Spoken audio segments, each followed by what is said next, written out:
This is Francisco Clidivaldo Mariano de Moura, charged with the murder of Francisco Alves in Brazil.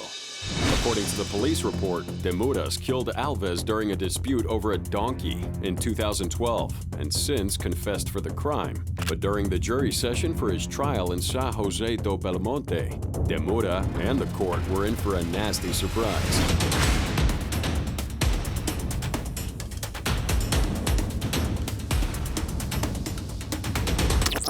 Without warning, Cristiano Alves Terto, Francisco's 27-year-old son, runs toward de Moura and draws his .38 pistol, mercilessly firing at him at close range. The jury and court officials run for cover. Terto is fueled by so much rage that even after he shot de Moura 6 times, he decides to go close and personal.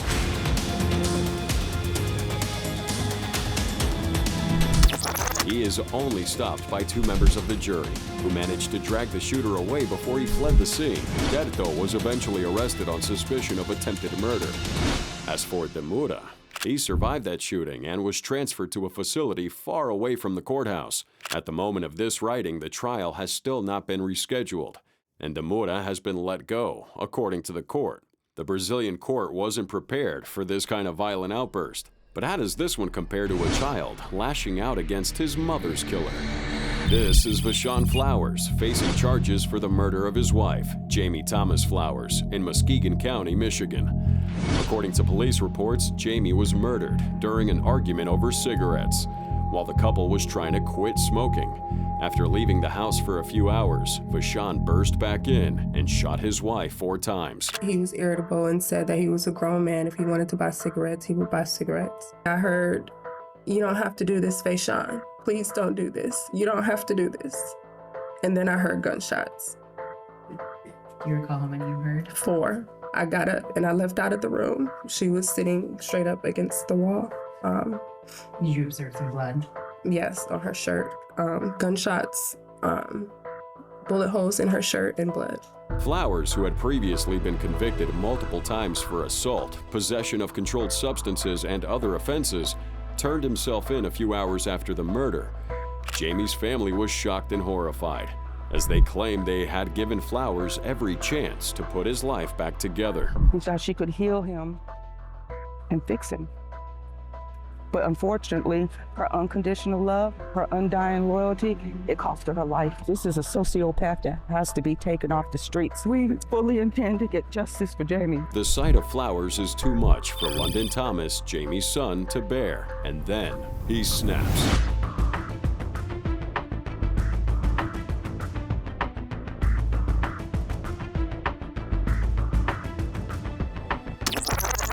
He lunges at Flowers so fast that he clears the distance in seconds and almost reaches him. Deputies are on him in a matter of seconds though, but it's not enough. Astonishingly, Thomas continues to try and break free, even though he's being wrestled down by 5 deputies. After a long struggle, he's finally taken down and handcuffed. For his outburst, London was arrested, held in contempt of court, and was prevented from entering any proceedings in the courtroom. As for Flowers, he was given life in prison on March 2020. This is an individual that has had a dangerous and assault history for most of his life. That is criminal history alone, in addition to these horrific acts, obviously warrants this sentence, and I'd be asking for it even if it wasn't mandatory. I hope that the sentence here today provides some sort of closure for Jamie's family, and I certainly believe that it'll provide safety for our community and that he'll never be able to have a chance to do this to another family. This man caused a lot of chaos in the courtroom. Now, let's see what happens when an entire family goes after the defendant. This is Paul Wade, charged with a double homicide in Louisville, Kentucky. In September 2022, Wade was arraigned for the murders of Edward Lamont Smith and Alex McCrary. He was identified thanks to surveillance footage showing him driving one of his victims to the scene of the crime. Wade had barely made his way into the courtroom, and already tensions were running high. Mr. Eggert is Mr. Eggert is retained to revocation. Okay, hold on. Ma'am, you're gonna have to leave the courtroom. The deputy and judge managed to get the court back in order. Everything seems to be proceeding as expected until...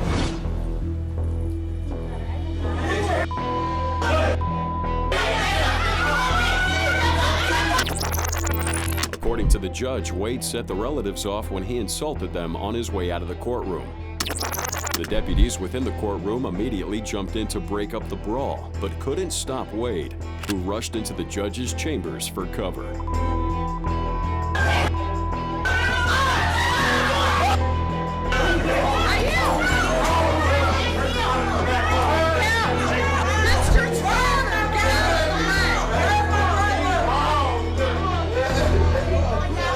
While we don't have footage of that brawl, Judge Haney said that the fight spun out of control and that pepper spray was reportedly used to break up the fight.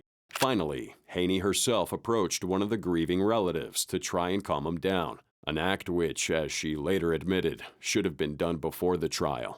This brawl resulted in 4 relatives being arrested. All those involved have been charged with disorderly conduct and obstructing governmental operations. Joshua Smith and Isaiah Smith also are facing an assault charge. Wade was released on a bond of $1 million shortly after. While he did plead not guilty to the murder charges, he was convicted for multiple felonies on October 2022, which included heroin possession, possession of a firearm, wanton endangerment, criminal mischief, and possession of marijuana.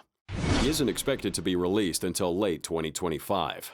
A suspect taunting the family is one thing, but what happens when the victim's family thinks justice hasn't been served?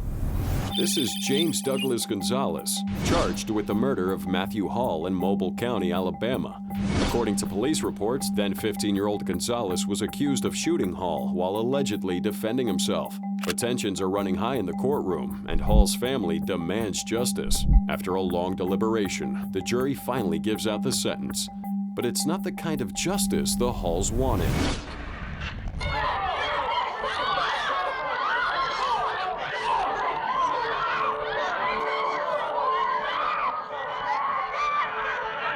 Immediately, the victim's brother and father take matters into their own hands. The Hall family wanted Gonzalez to be imprisoned for life. However, Gonzalez was only sentenced to a year in prison for negligent homicide, meaning the jury declared this death was due to negligence and not malicious intent. For his outburst, Hall's brother was charged with contempt of court and put in jail for 5 days. Now, Gonzalez got off light, but for this next killer, his victim's children really let him have it. This is Dale Williams, charged with homicide in Mahoning County, Ohio. Williams was charged with the broad daylight murder of his ex-girlfriend, Elizabeth Pledger Stewart, in 2019. According to police, he'd rammed Stewart's vehicle with his van in Market Street, Youngstown, then shot her to death. But during his sentencing, Stewart's sons decided to take matters into their own hands.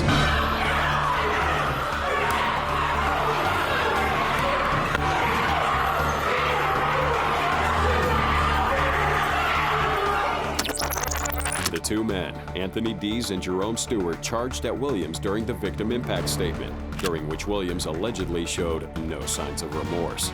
Despite the deputies' best efforts, Dees and Stewart couldn't be restrained and had to be tased. For that outburst, these 2 men were arrested and charged, as it did interrupt the judge's sentencing for Williams, which now had to be postponed. The 2 have since apologized for their outburst. Williams was later given 23 years to life without parole for his crime. Judging by his expression, Williams both expected and feared this outcome. It took a group of deputies to tase down these 2, and now let's take a look at a man so determined to get his hands on the killer that nothing could stop him.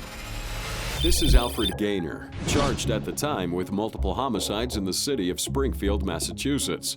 Gainor was arrested and put on trial in 1998 for the killing of 2 women. Joyce Dickerson, 37, and Rosemary Downs, 43, found dead earlier that year.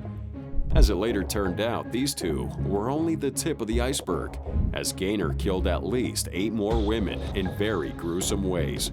In 1998, however, Gainor was only being tried for the deaths of his first 2 victims and investigated over the deaths of 2 more. But before that, Gainor was arrested on multiple substance abuse charges and has been tried and acquitted of sexual assault charges in 1997. During his preliminary hearing, one of his victim's sons was present in the courtroom, Eric Downs. Now, guards were placed around Gainor, expecting the worst, but they weren't ready for him. We'd like to put some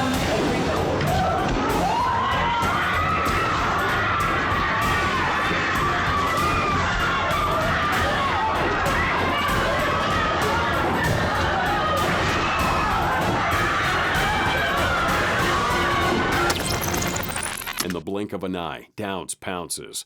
The rest is chaos.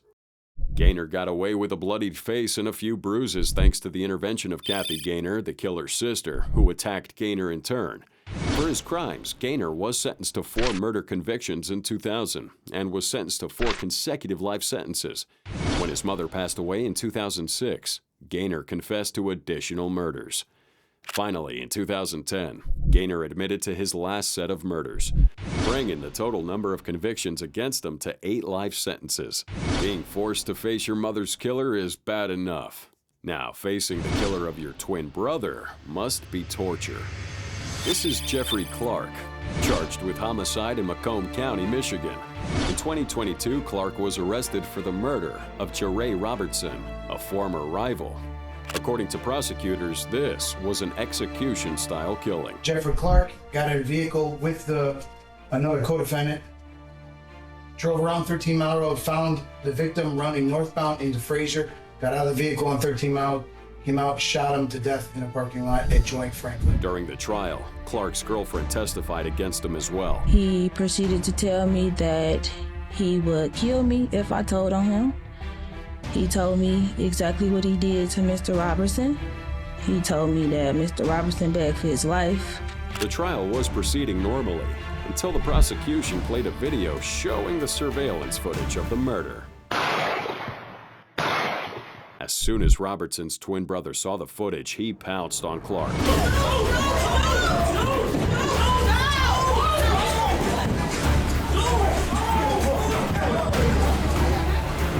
Now, deputies were quick to break up the fight, but Clark was obviously eager to get back into it. Man, they gonna see you. Robertson was quickly restrained and handcuffed by the deputies, but a second brawl breaks out almost immediately after. Put him in there, my son. Go ahead. Put him in there. Best down, old man. Come on. Knock it off. Best down. Best down. Go. The man in the jacket, later identified as Clark's father, was talked down from attacking Robertson by a deputy. For his crime, Clark was given life in prison without parole for first-degree murder, as well as for felony firearm and felon in possession of a firearm in 2023.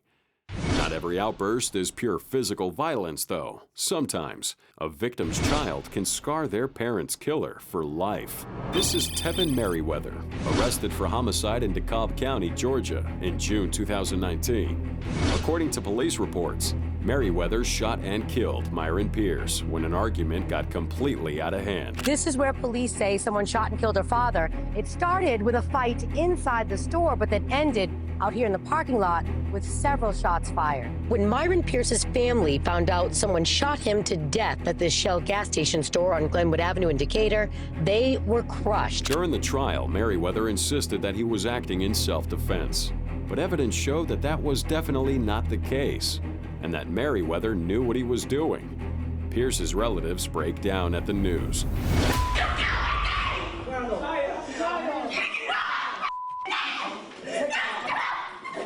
Tashia Campbell, the victim's daughter, broke down in the middle of the trial.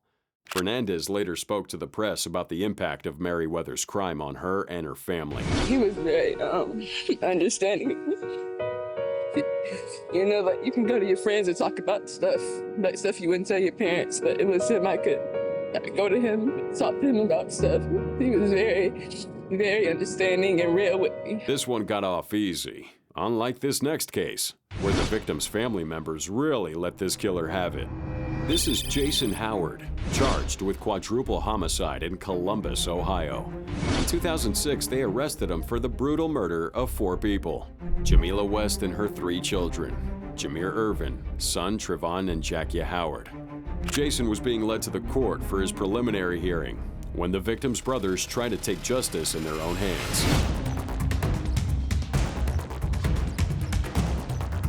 Incredibly, Howard would show no sign of remorse after his beating. His body language and smirk showed that he continued to taunt his attacker. But just as Howard thinks he's safe, his brother rushes in for a second beating.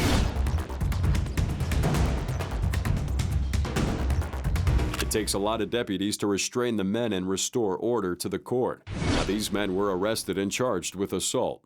As for Howard, who denied having killing Jamila West and her children, was given 44 years to life in prison for multiple other crimes, including the aggravated murder of another man, aggravated robbery, felonious assault, attempted murder, and being a felon in possession of a firearm.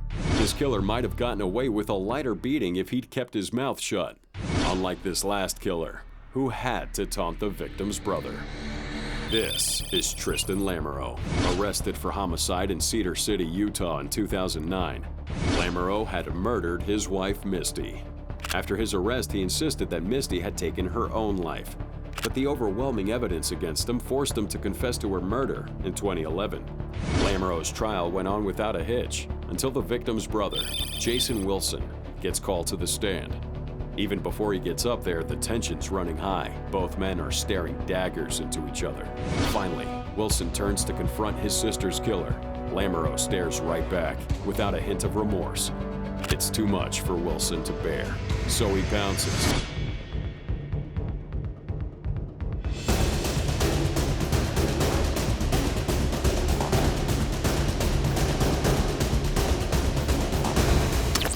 Lamro jumps to his feet ready for a fight, and thankfully, deputies rush to the scene, breaking it off and wrestling Wilson to the ground, restraining him before things could get worse.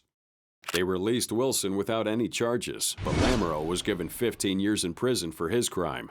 Not that it was the end of his problems, as according to news articles, he has since been shanked by his cellmate during his time at the Utah State Prison, suffering 6 stab wounds and a punctured lung.